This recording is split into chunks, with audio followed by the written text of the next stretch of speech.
to talk with and interact with, but man, it's sure nice to kind of get this and then of course speed it up just a little bit so it's 1.5 or 2 times the speed and you can get more done. Well, thank you for joining me today. I'm sure we will have some other people coming in today for our monthly EdTech meeting. We're going to be talking about SAMR, and so I will go ahead and get us started.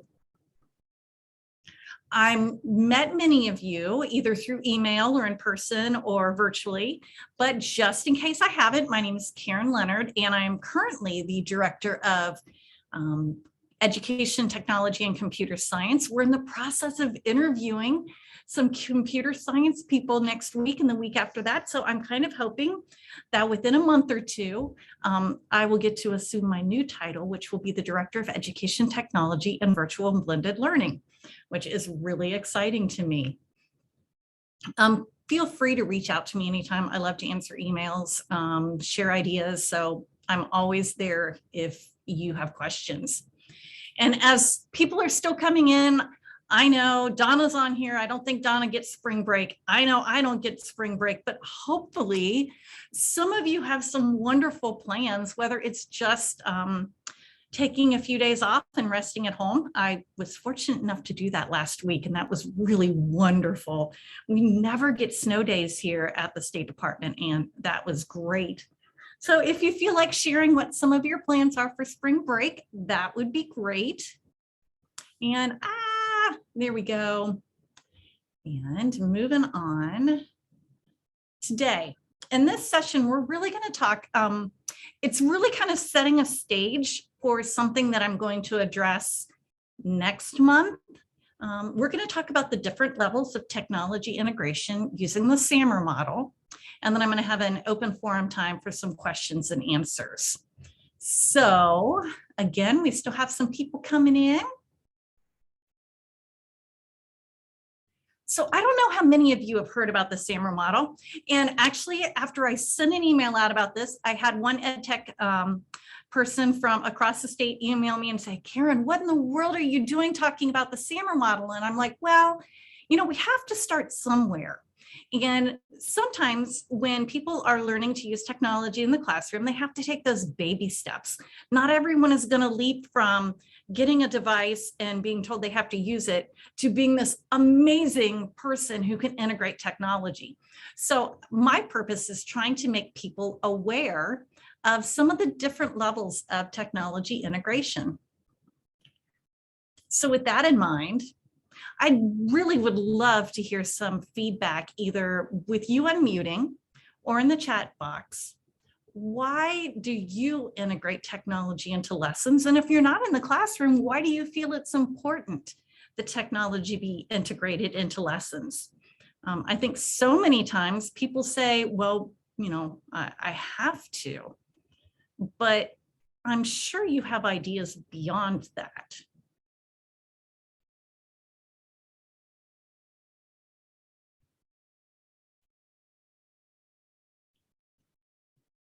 No one?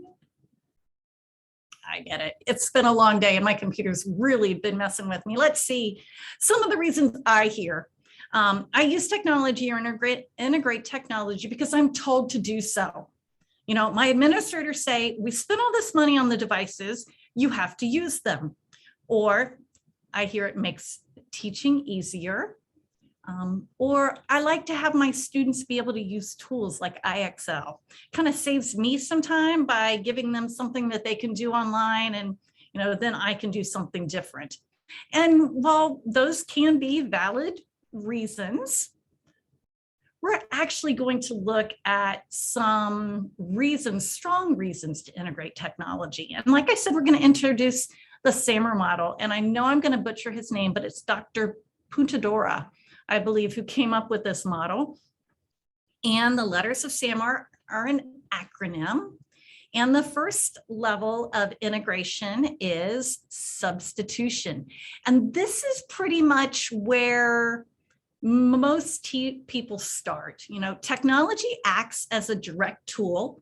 It's a substitute for something else, but it doesn't really make any functional change to a lesson. So some examples of substitution with technology: having students type a paper or notes instead of using pen and pencil. Sharing a PDF with students instead of printing off a paper copy. Taking a test or quiz, maybe using a Google form instead of pencil and paper. Or locating a country using Google Earth instead of an atlas. So those are all things that we could do without technology, but it kind of makes it a little easier to just substitute the technology and enhancements instead of the way we've done it in the past. And honestly, this is how most people start. This is not bad. This is a great starting place. The next level of the SAMR model is called augmentation.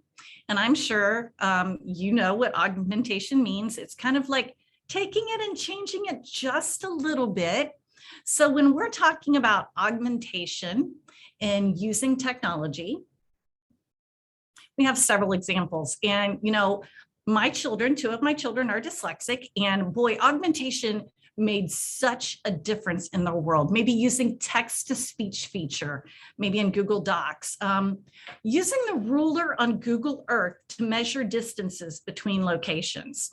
I mean, we could take it up and do it on an atlas with a ruler, but there's something really kind of cool about doing it, being able to zoom in and out. Using the thesaurus or a word count or, spell check tools within a tool, or creating a presentation with links that go to outside sources. Those are things that you couldn't really do without technology, but you probably could accomplish many of these things. You can find a way to do it without technology, but technology does make some added enhancements. And when we're looking at the SAMR model, that's exactly what those two levels of SAMR are considered. They're enhancements. Great. I love wearing my Apple Watch. I've got timers set all day long. I look down, I can see how far I've walked. Those are great enhancements to my life. Could I live without it? Absolutely. It might hurt a little bit for a while because I'm so used to it. But yeah, I saw a smile. There's other people that have that same feeling there too. So many of you are tech coaches in your schools, or you're that person that your school teachers turn to and say, help me. This is a great way for us to encourage those teachers to take baby steps, especially many of those teachers that during the pandemic were slammed into emergency remote learning or distance learning and did not have those skills, the technology skills, the awareness of how to integrate technology. And some of them have really become kind of like hands off. I don't want to do it anymore. I don't like technology. I'm going back to my old way of teaching. And, students can play with technology at home. Well, that's good. In some ways, you're right. We don't want our students in front of computers 100% of the time, but it is really nice. These are ways that we can kind of coach and prod teachers along to use technology in the classroom. But then our goal is kind of like with Bloom's taxonomy. You can teach me, I've got that 1492 Columbus sailed the ocean blue. I've got that in my head forever. It is great rote memorization. So is that 50 Nifty United States song. Yeah, I go through that all the time. And I remember it. Is it really impacting my life? No, it's just something added on. So that's kind of what these are. These are our lower levels. But then our goal is to try to coach our teachers and ourselves to go to these next two levels. And SAMR, the M stands, oh no, wait a second, there we go. I've been playing with hot corners on my Mac, and boy, that has just really thrown me off. The M stands for modification. And in this case, technology allows for a significant task redesign. And this is where I find technology gets very exciting. And sometimes sometimes our teachers are able to make that step to this and realize that this is really strong, purposeful use of technology and can change the way our students learn. So when we're talking about examples of modification, these are things that even kindergartners can do. You know, you can use an app or a website maybe to make a video book trailer. We can download or annotate on an image. I don't know if like explain everywhere. How cool is it? I know that I could take a picture of a heart and be able to annotate on that and show the flow without, and you know, teachers say, oh, you missed something. I can erase it, move back on, and you know, extend it from there. Maybe after I've been given that heart, I'm going to draw where it goes out to. Creating and scanning a QR code to show information. I was a huge QR code fan at many years ago. I was using Vocaroo to have students record their own voice to describe videos or pictures that they'd made. And we would hang those in the hallway of the school so parents could walk by and listen to who created that picture. But you know what? Most people at that time weren't aware of QR codes. You had to have the app. Now, you know, any phone's camera can do it. And boy, with the pandemic, man, QR codes have made that return. They're, you know, I can pay my bill at a restaurant. I can see the menu at a restaurant. Well, QR codes are super easy for students to make. And, you know, maybe some of that app smashing to have them record their own voice and share something. I love Google Earth. You can do some of this with Google Earth, but in the past you were able to make Google expeditions or Google tours. And we would create literature tours based on books in Google Earth. Well, they've kind of taken some of that capability. So now my go-to is Google My Maps or My Google Maps. I'm not sure which way you say that. I'm not sure if you've seen the layer capabilities, but this is a great way for students even to collaborate, and maybe they're making a map of some of the battles of the Civil War. Maybe each student has their own layer in the map, and they're working collaboratively to input different battles. You know, maybe it's based upon location, maybe it's based upon day, maybe it's based upon the different sides of the war. But the My Maps in Google is absolutely amazing if you haven't played with that. Another great thing, both for students and for teachers, is to create screencasts to share information with others. A lot of teachers are really hesitant with that. You know, teachers, we always have wanted to be perfect. We have that, I have to get it right. I don't want to fail. I know that when you're teaching in the classroom, how many times do you mess up on your words? I mess up all the time when I'm talking personally. When I create a video, I'm not necessarily going to go back and start over each time I mess up, because, you know, that kind of shows who I am. We all have our flaws. Screencasting doesn't have to take up a lot of time. If we're going to ask teachers to create a screencast, or students, I'm talking like between 3 to 5 minutes of information. This could be information for parents. Here's what we're doing in our class this week. This could be a hook for a new topic maybe that our students are going to be learning about in a lesson. This could be our students explaining a math problem using a screencast. Free tools, all you need, you know, I can do it on my phone, I can do it on my iPad, I can do it with Screencastify. And if you are somewhat new to screencasting or want to share information with some of your friends on screencasting, 2 summers ago, I did a Tech Tool Tuesday on Screencastify. There's a slide deck and a video that might be helpful for you to share with some others. Okay, so we're at level 3.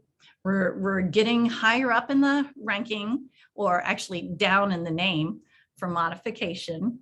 And our last level in the SAMR model is redefinition. And when we're talking redefinition with SAMR and using technology, it allows for the creation of new tasks and things that have never been possible before. And We know that if you are asking students to kind of like, I guess, again, I'm going to call it app smash. It's really not.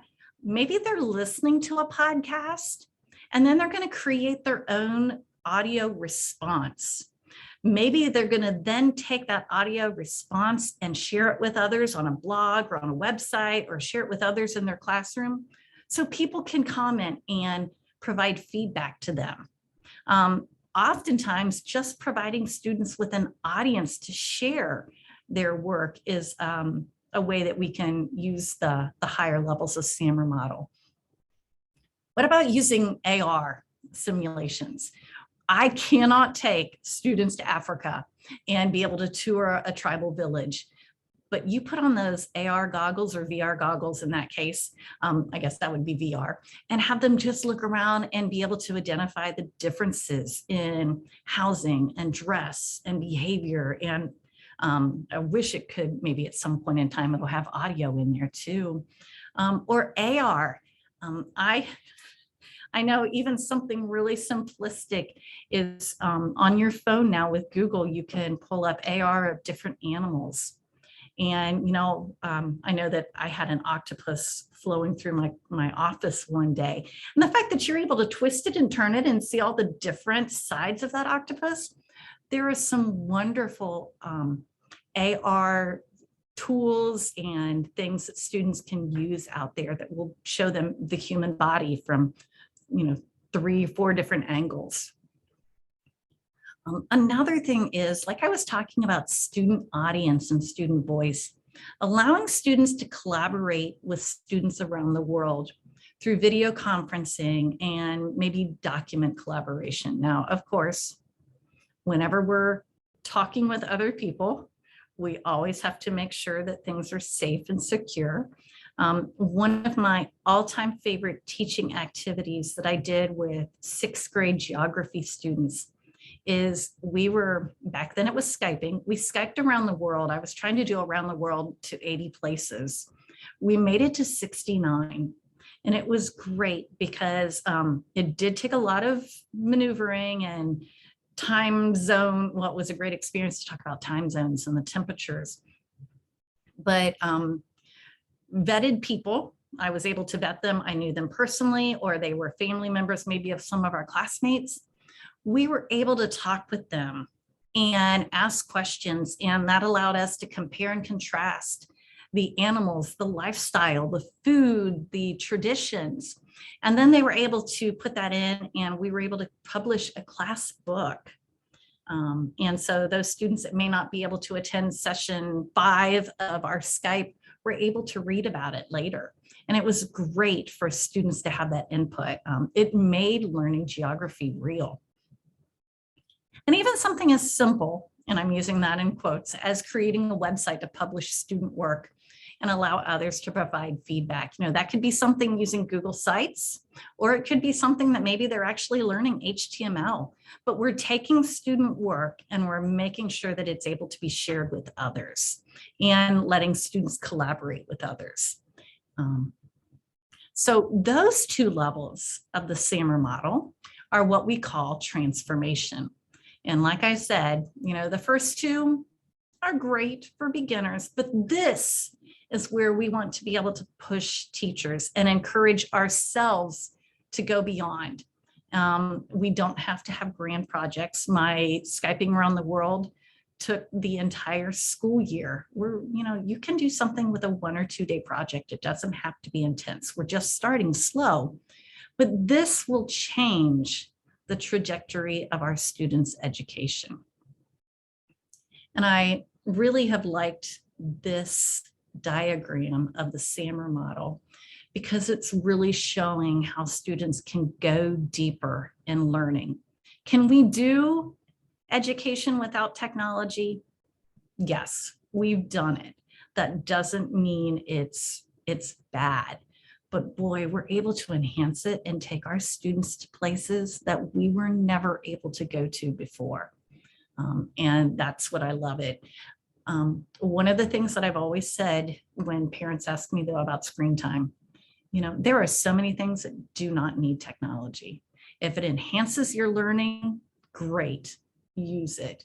If it doesn't, use handheld manipulatives, have students write with pen and paper. Not everything has to be done with technology, and that's coming from someone who deeply has a passion for technology. Oh, there we go again. So I wanted to add a few other ideas of reaching those SAMR levels of redefinition. And I've already kind of talked to you about my cultural exchange. It was a great, amazing way for us to experience the world. I kind of touched briefly on public blogs. I'm sharing that in anytime that we see the word public, we do need to make sure that it's in a safe environment. Maybe the public blog is a school blog that maybe our school parents can read. Maybe it's password protected. Maybe it's something that's just password protected by students within the classroom, but they have the ability to interact with one another using technology. And it's really interesting. As I sit here and talk and ramble on, I was pretty much a quiet learner in the classroom. I was not a person that liked to talk out. If somebody asked me a question, I could write answers down and tell them stuff. But, this is that opportunity for some of those students that may not normally talk out in class to be able to share some amazing knowledge of theirs. Again, kind of talking on this global perspectives. When another thing that we were doing when I was studying or teaching geography, I had a friend that lived in Yellowknife, Canada. So we were comparing sunrise and sunset times with the school in Yellowknife. And boy, it really made those students surprised and stunned that, those students in Yellowknife may have 30, 45 minutes of sunlight in that dead of winter. We were able to look at, I know this sounds stupid too, but the menus of McDonald's all around the world and how that changed. And, why in India at McDonald's, they may not serve hamburgers? Well, because that comes from beef. And then, there were just so many layers that we were able to pull in that, somebody would throw up a country and we would be able to pull that up. And it wouldn't have been possible without technology. Ebook authors. It is very simple and very easy for students to be able to publish. They could go ahead and publish all the way out with the iTunes or with Amazon, but I could pull anything into a PDF and be able to publish that. And students so many times write assignments just for their teacher. Nobody sees it but the teacher and that student, and the feedback that a teacher would provide. Many times students don't even read that feedback, but how excited they would be if other people could read their work. Another thing, bookmark annotating. Okay, this is something that is kind of older tool, but it's something I never thought of. I am a big fan of Diigo, DIIGO.com. I don't know. Okay, I see a couple head nods. Diigo is a social bookmarking site. So I have tons of websites. And the great thing is there's even a Chrome extension. I can click on it, save a website. I can add keywords to it. But the great thing is students can do that too. Of course, we have to check the age requirements for Diigo because we always want to make sure that we're being compliant with the law. But students would be able to save bookmarks and share bookmarks with each other and annotate and provide feedback based upon that. And that was something that I'd really never thought of. I'd only seen this idea recently, and I thought that that was pretty amazing. They can write notes, highlight important information, and share it with others. Anyone up to sharing maybe some of the higher levels of SAMR that you've used with students?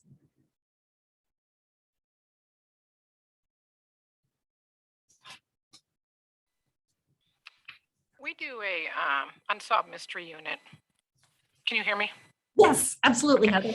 Yeah, we do an unsolved mystery unit, and so we get into some of the research and citing our sources, and then we create a Google slideshow, and they have to use their reasoned judgment to determine, and it might be there's multiple different unsolved mysteries. So we do that, and then they are able to share their Google slideshow with their parents, and so they have to talk about theories and opinions and facts that they have found, reasoned judgment, and cite their sources. So that's one of the ways. And then with Google Slides, they can share it. But I just do second, third, and fourth grade. So that's awesome. I'm sure that there's that sense of pride that goes into it. And I'm sure you're probably, students love to create Google slide decks. We always have to teach them that the information has to go in first, and then you can become really creative and do that.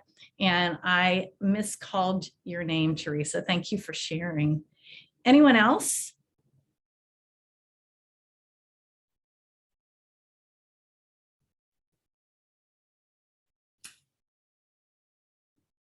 You can even put it in the chat box if you want. Okay, I understand. It's great. This again is something that I love to talk about. And if you are a person that needs a co-collaborator, feel free to reach out to me and say, here, I have to teach this.